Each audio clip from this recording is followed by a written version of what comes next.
Roe v. Wade gone. Voting rights gutted. The EPA stripped.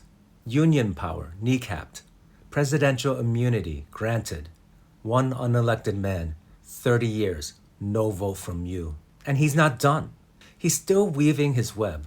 A PAC backed by Leonard Leo spent $269,000 to elect a judge to the West Virginia Intermediate Court of Appeals. When investigators started closing in on his Concord Fund, one of his primary dark money vehicles, he dissolved it and immediately recreated it under new names, including the Judicial Crisis Network and the Honest Election Project. Same money, different names. The machine never stops. And the Teneo Network, his private talent pipeline, continues placing his people inside Hollywood, Silicon Valley, Wall Street, and newsrooms. J.D. Vance, Josh Hawley, Elise Stefanik, they're already everywhere. And he's still recruiting. His billion-dollar media operation is already running. In Maine, his network has been funding a local news site targeting the state's Somali immigrant community with what investigators describe as overstated claims of fraud. That's not journalism. That's a weapon. In his own backyard, Maine voters passed a law capping super PAC contributions. Leo's network immediately funded a lawsuit to kill it. A federal judge blocked the law.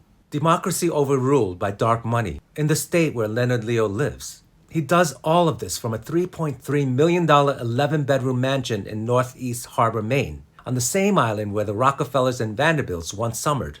He paid off its entire 20-year mortgage within a year on a nonprofit salary. The IRS calls that private inurement.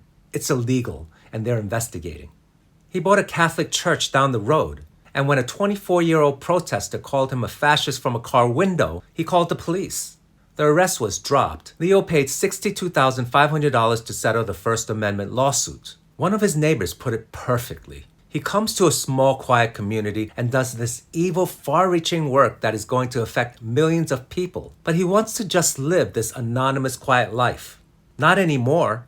No elected office, no Senate confirmation, no accountability to any of us, but more power over our daily lives than almost anyone in Washington. He controls what laws get made. He shapes what we're allowed to hear. He decides who sits on the courts that rule our lives. And he's done all of this from the shadows, counting on us never finding out. That's why I made this series. Not just to make you angry, though you should be, but to make sure you know his name, because you can't fight what you can't see.